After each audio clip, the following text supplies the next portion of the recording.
Hello friends, आज हम झटपट से बनने वाली दो तरह की रेसिपी बनाएंगे, सैंडविच और पराठा पिज़्ज़ा। तो पराठा पिज़्ज़ा बनाने के लिए हमें कोई आटा स्पेशल नहीं गूंदना है और ना ही हमें इसके लिए चीज़ लानी है। बस घर के सामानों से आज हम सैंडविच और पराठा पिज़्ज़ा बनाएंगे। अगर आपने एक बार ये दोनों चीज़ें बना ली तो बार बार बच्चे आपसे यही बनवाएंगे और ये चीज़ें इतनी आसान है कि आप बिना झंझट के घर पर भी आराम से इसे बना सकते हो।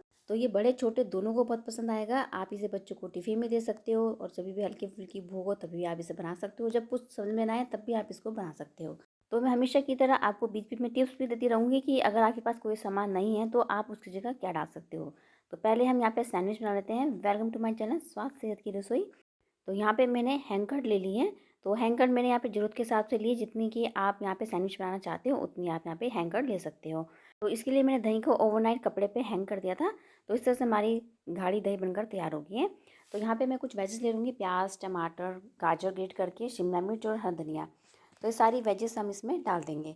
तो आप चाहो तो इसमें और भी वेजेस ले सकते हो, लेकिन मैं यहाँ पे थोड़ी सी बस कम ही वेजेस लूँगी, नहीं तो फिर इसमें हैंग का टेस्ट थोड़ा कम आ जाएगा। तो इसलिए मैंने यहाँ पे यही सब्जियाँ ली हैं। अब इसमें हम 1 चम्मच काली मिर्च का पाउडर डाल देंगे और स्वाद अनुसार इसमें हम नमक डाल देंगे और 1 चम्मच इसमें हम मीठा डाल देंगे। तो मीठे में आप बूरा भी ले सकते हो, तो मैंने यहाँ पे 1 चम्मच बूरा डाल दिया है। तो आप चाहो तो पिसी हुई चीनी भी ले सकते हो। तो इसको सबको मिक्स कर लेंगे, बस इतना ही हम सामान लेंगे और इसमें हमारा बहुत बढ़िया सैंडविच बनकर तैयार होता है। तो इसको अच्छे से मिक्स कर लेंगे। अब मैं यहाँ पे आपको 2 टिप्स दूँगी। अगर आपके पास हैंकर नहीं है तो आप इसकी जगह मेयोनीज़ ले सकते हो और अगर आप बच्चों को मॉर्निंग में इसे टिफ़िन में दे रहे हो तो इसकी स्टफिंग आप नाइट में बना के रख लीजिए, लेकिन इसमें प्याज ना डालें। प्याज आप मॉर्निंग में ही चॉप करके डाल दें, क्योंकि प्याज में रखे रखे बैक्टीरिया हो जाते हैं, वो हेल्थ के लिए अच्छे नहीं होते हैं। तो प्याज आप फ्रेश ही डालें, जब भी आपको खाना हो तभी आप फ्रेश प्याज चॉप करके डालें। देखिए हमारे यहाँ पे स्टफिंग भी तैयार हो गई है। अब हम यहाँ पे ब्रेड स्लाइस ले लेंगे और इसके किनारे को कट कर लेंगे। तो फ्रेंड्स, अगर आपको रेसिपी पसंद आती है तो लाइक के बटन को जरूर प्रेस करिएगा और चैनल में नए आए हो तो सब्सक्राइब भी करिएगा, जिससे कि आपको मेरे आने वाली रेसिपी का नोटिफिकेशन मिलता रहे। तो फ्रेंड्स, यहाँ पे जो मैंने ब्रेड को कट कर लिया था, तो जो इसके किनारे हैं उसे हम वेस्ट नहीं जाने देंगे। तो इसकी रेसिपी भी मैं अपने डिस्क्रिप्शन में डाल दूँगी और आप चाहो तो इसके किनारों को आप ब्रेड क्रम्ब से बना सकते हो। तो यहाँ पे मैं ब्रेड को फैला लेती हूँ इस तरह से। अब इसमें हम डालेंगे ग्रीन चटनी। तो यहाँ पे ग्रीन चटनी मैंने नॉर्मल ली है, जो आप घर में बनाते हो, धनिया पुदीने की चटनी या खाली धनिया धनिया की चटनी बनाते हो। तो इसमें मैंने थोड़ी सी बेसन की सेव डाल दी थी। उससे क्या होता है कि हमारे जो सैंडविच होते हैं वो सौगी सौगी से नहीं होते हैं, तो वो सारा पानी एब्जॉर्ब कर लेती है और इस तरह से हमारी थोड़ी सी थिक सी चटनी बन जाती है। तो नॉर्मली हम जो घर में धनिया की चटनी बनाते हैं वही चटनी है ये। तो इस तरह से मैंने चटनी को इसमें स्प्रेड कर दिया है। अब दूसरी तरफ मैंने यहाँ पे सॉस ले ली है। तो इस सॉस को मैंने यहाँ पे बिना चीनी के बनाया है और इसका लिंक मैं डिस्क्रिप्शन में डाल दूँगी। तो ये बहुत हेल्दी सॉस है, आप घर पे ही बनाइए। बाज़ार वाली में काफ़ी केमिकल होते हैं, वो चीनी से बनी होती है और घर पे ही आप इसे फ्रेश टमाटर के साथ और शुद्ध तरीके से बना सकते हो। तो देखिए यहाँ पे मैंने सॉस को स्प्रेड कर दिया है। अब इसमें जो हमने स्टफिंग बनाई थी वो इसमें रख देंगे और आप और फ्रेंड्स, ये सैंडविच बहुत जल्दी बनते हैं, इसके लिए हमें कोई सेकना भी नहीं है। और अगर आपके पास वेजेस नहीं है तो आप इसे सिर्फ प्याज, टमाटर और हरे धनिया के साथ भी इसे बना सकते हो, तब भी बहुत टेस्टी बनते हैं ये। तो मैं कभी कभी प्याज टमाटर में ही बनाती हूँ इसे, जब और वेजेस नहीं होती, तो बहुत टेस्टी लगते हैं। बस आप दही को हैंग कर लीजिए और इस तरह से हैंग कट बनकर तैयार हो जाएगी और इसमें बस थोड़ी सी सामान मिला के इस स्टफिंग तैयार हो जाएगी। तो हरी चटनी तो हम बना के रखते हैं, सर्दियाँ आ गई हैं तो हरे धनिया की चटनी बना के रखें। अब धनिया बहुत सस्ता भी हो गया है, तो सर्दियों में यही फ़ायदा होता है कि चटनी आप बना के रखें और वो ख़राब भी नहीं होती है और उसे किसी भी तरह के स्नैक्स, पुलाव या खाने के साथ भी उसे खा सकते हैं। और हरी चटनी हमें फ़ायदा ही बहुत करती है, वो हमारी बॉडी को डिटॉक्स करती है। तो हरी धनिया चटनी आप ज़रूर बनाएं। तो अब हमारे यहाँ पे सैंडविच भी बनकर तैयार हो गया है, इसे हम बीच में से कट कर लेते हैं। तो देखिए कितनी जल्दी ये सैंडविच बन जाता है और इसे बच्चे भी बहुत आराम से बना सकते हैं। और देखिए कितना टेस्टी लगता है और खाने में बहुत जूसी और यम्मी लगता है। ये तो छोटे बड़े सबको बहुत पसंद आएगा, हमारे घर में सबको बहुत पसंद है। तो लीजिए फ्रेंड्स, हमारे यहाँ पे बढ़िया से सैंडविच बनकर तैयार हो गए हैं। आप इन्हें 2-3 घंटे तक बना के भी रख सकते हो इस तरह से फ्रिज में। और जब बच्चे ट्यूशन से आते हैं शाम को तो आप इस तरह से बना के रख लीजिए और जब वो आए तो उनको दे दीजिए, वो भी खुश हो जाएंगे, उनका पेट भी भर जाएगा। और अगर आप इसे और हेल्दी बनाना चाहते हो तो आप इसे ब्राउन ब्रेड से भी बना सकते हो। और ब्रेड को बिल्कुल फ्रेश लें, फ्रेश ब्रेड का टेस्ट बहुत अच्छा आता है।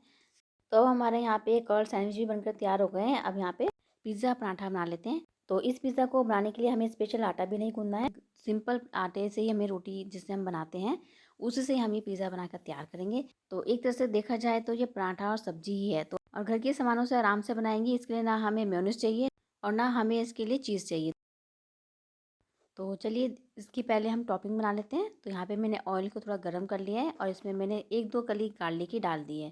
तो यहाँ पे मैंने कुछ सब्जियाँ चॉप करके रखी थी। देखिए मैंने कितनी सारी सब्जियाँ ली हैं और पिज़्ज़ा के बहाने आप इतनी सारी सब्जियाँ बच्चों को आराम से खिला सकते हो। तो मैंने यहाँ पे लिए गाजर, प्याज, टमाटर, शिमला मिर्च और पत्ता गोभी। इन सबको मैंने चॉपर में चॉप कर लिया था बारीक। देखिए इस तरह से हम बारीक चॉप करेंगे, ज़्यादा बारीक भी नहीं, फाइन भी नहीं करेंगे। इस तरह से आप वीडियो में देख रहे होंगे, इस तरह की हमें इसमें चॉप करनी है। तो इसको हम हाई फ्लेम पर भुनेंगे। अगर हम लो मीडियम पे भुनेंगे तो ये पानी छोड़ देंगी और ये ज़्यादा गल जाएगी। तो हमें इसे क्रंची रखना है, तो बस फटाफट इसे हल्का सा भुनना है। और फिर इसमें हम 2 चम्मच टमाटो केचप डाल देंगे, जो मैंने घर पर ही बनाया था। और 2 चम्मच में चिली सॉस डाल देंगे और टेस्ट के अकॉर्डिंग इसमें नमक डाल देंगे। तो अब इस सबको भून लेते हैं। बस 3-4 ही मिनट भूनेंगे, बीच बीच में इसे चलाते रहेंगे जिससे कि ये जले ना, क्योंकि मैं इसे हाई फ्लेम पर भून रही हूँ। अब इसमें 2 मीडियम साइज़ के टमाटर काट लेंगे। तो देखिए इसने पानी भी थोड़ा छोड़ दिया है, तो इन सबको हम हाई फ्लेम पर भूनते रहेंगे जिससे कि जल्दी से भुन जाए और सब्ज़ी का क्रंच भी बना रहे। अब इसमें मैं 2 चम्मच विनेगर डाल दूँगी और फिर इसको हाई फ्लेम पर फटाफट से भून लेंगे। तो ये बहुत जल्दी भुन जाती है क्योंकि मैंने हाई फ्लेम की हुई है। तो जब तक इसका पानी सूख जाएगा तब तक हम इसे भूनते रहेंगे। इसमें बीच में हम धनिया पत्ती भी डाल देंगे। तो लीजिए फ्रेंड्स, हमारे यहाँ पे टॉपिंग बनकर तैयार हो गई है और देखिए सब्ज़ी को मैंने ज़्यादा गलाया नहीं है, तो बस क्रंच बना रहे। तो यहाँ पे हमारी टॉपिंग तैयार हो गई है। अब इसे यहाँ पे साइड में रख देंगे। नॉर्मल आटे का डो लिया है जो आप घर में रोटी बनाते हो। तो मैंने इसमें सिर्फ नमक डाला हुआ है और कुछ नहीं डाला है और पानी के साथ इसे मैंने गूँथ दिया था। तो यहाँ पे मैंने पराठे से थोड़ा बड़े साइज़ की लोई ली है और ये एक इतना बड़ा बनता है कि इसे एक बच्चे का पेट आराम से भर जाएगा। तो इसको हम ज़्यादा मोटा भी नहीं करेंगे और बहुत पतला भी नहीं करेंगे। तो यहाँ पे मैंने 2 पराठे की लोई ली है एक तरह से देखा जाए तो। अब बेलने के बाद इसे फ़ॉर्क से इस तरह से छेद कर लेंगे और तवे को मैंने यहाँ पे गरम कर लिया है और इसमें थोड़ा-सा घी डाल दिया है मैंने और इसे टिश्यू पेपर से इस तरह से पोंछ लिया जिससे कि इसमें चिपके ना। और जो ये छेद वाली साइड है ये तवे पे डाल देंगे। तो इस तरह से इसकी सिकाई अच्छी तरह से हो जाएगी अंदर तक और इसको हम सेक लेंगे। दोनों तरफ से हल्का-फुल्का इसे सेकेंगे और फिर ऊपर से हम घी लगा देंगे। तो आप चाहो तो इसे बटर से भी सेक सकते हो, ऑयल से भी सेक सकते हो। तो मैं यहाँ पे घी का इस्तेमाल कर रही हूँ। तो आप इसे बटर या घी किसी में भी बना सकते हो। तो इस तरह से हम पराठे की तरह सेक लेंगे इसे, लो टू मीडियम पे सेकेंगे। इसे हाई फ्लेम पर बिल्कुल नहीं सेकेंगे, नहीं तो ये अंदर से कच्चा रह जाएगा। तो लो टू मीडियम पे हम इसको सेकेंगे क्योंकि हमने थोड़ा-सा इसे मोटा बनाया है। तो इसलिए इसके अंदर तक सिकाई अच्छी तरह से हो जाए, इसलिए हम लो टू मीडियम पर से सेकेंगे। और जो हमने नीचे की तरफ से छेद करा था वहाँ से हम अच्छी तरह से सेक लेंगे। तो यहाँ पे आप गैस को बिल्कुल लो कर देंगे और इस तरफ से हम टमाटो केचप डाल देंगे जिससे कि अंदर तक चला जाए और अब इसे इस तरह से स्प्रेड कर देंगे। आप चाहो तो इसमें पास्ता सॉस, पिज़्ज़ा सॉस भी लगा सकते हो। तो इस तरह से इसे स्प्रेड करने के बाद इसमें हम मेयोनीज़ लगाएंगे। तो मेयोनीज़ भी मैंने यहाँ घर पर ही बनाई है और इसको मैंने 1 चम्मच घी, 1 चम्मच आटा और 1 गिलास दूध से बनाकर तैयार की है। तो उसमें भी ये बहुत सारी मेयोनीज़ बन जाती है। आप जो मार्केट से इतनी महंगी मेयोनीज़ लाते हो तो हमारी बहुत बढ़िया ये मेयोनीज़ बनती है। तो इसका लिंक भी मैं डिस्क्रिप्शन में डाल दूँगी और बहुत हेल्दी भी होती है। तो इस तरह से हम इसको भी स्प्रेड कर देंगे और जो हमने टॉपिंग बनाई थी उसको इस तरह से फैला देंगे। तो देखिए ये हमने जो टॉपिंग बनाई थी इसको हमने भून लिया था, तो इससे सब्ज़ी की क्वांटिटी भी बहुत थोड़ी-सी हो गई है। तो इस तरीके से सब्ज़ी को अगर थोड़ा भून लेंगे तो सब्ज़ी भी ज़्यादा खाई जाएगी। तो अब इसके ऊपर मैंने यहाँ पे पनीर ग्रेट करके डाला है। तो आप घर के दूध से इस तरह से पनीर निकाल लीजिए। मैंने घर के दूध से पनीर निकाल लिया था। तो पनीर भी इसके लिए कुछ ज़्यादा नहीं चाहिए और ऊपर से इस तरह से थोड़ा-सा ग्रेट कर देंगे जिससे बच्चों को थोड़ा खाने में अट्रैक्टिव भी लगे। अब इसमें हम 1 चम्मच के करीब ओरिगैनो डाल देंगे और थोड़ा-सा हम इसमें चिली फ्लेक्स भी डाल देंगे। अब थोड़ा-सा इसमें धनिया पत्ती डाल देंगे ताकि देखने में अच्छा लगे। अब इसे थोड़ा-सा ढक देंगे जिससे कि ये ऊपर से थोड़ा-सा गर्म हो जाए और नीचे से भी सिक जाए और थोड़ा क्रंच भी हो जाए। तो लीजिए फ्रेंड्स, हमारा यहाँ पे पिज़्ज़ा पराठा बनके तैयार हो गया है। अब देखिए बच्चे इन्हें ज़रूर खाएँगे और बड़ों को भी बहुत पसंद आएगा। अब सर्दियों में सब्जियाँ भी बहुत आती हैं तो आप इस तरह से घर में बना सकते हो, बच्चों को खिला सकते हो। तो इसमें कोई झंझट भी नहीं है और देखिए तो जल्दी बना है, बहुत टेस्टी भी लगता है। बच्चों बड़ों को सबको ये बहुत पसंद आएगा। आप इसे बच्चों को टिफ़िन में भी दे सकते हो और इसे ब्रेकफ़ास्ट में भी बना सकते हो और शाम के नाश्ते में भी इसे बना सकते हैं। तो रात को खाने की भी ज़रूरत नहीं पड़ेगी और एक ही पिज़्ज़ा काफ़ी हो जाता है और पेट भी भर जाता है। और आपको ऐसी हेल्दी रेसिपी मेरे चैनल पर मिल जाएगी। उसके लिए आपको मुझे थोड़ा सपोर्ट करना पड़ेगा और थोड़ा लाइक सब्सक्राइब भी करें। आपको इनमें से कौन सी सबसे ज़्यादा अच्छी रेसिपी लगी आप मुझे कमेंट करके ज़रूर बताइएगा। तो मिलते हैं नेक्स्ट हेल्दी रेसिपी में। Thanks for watching. Bye bye.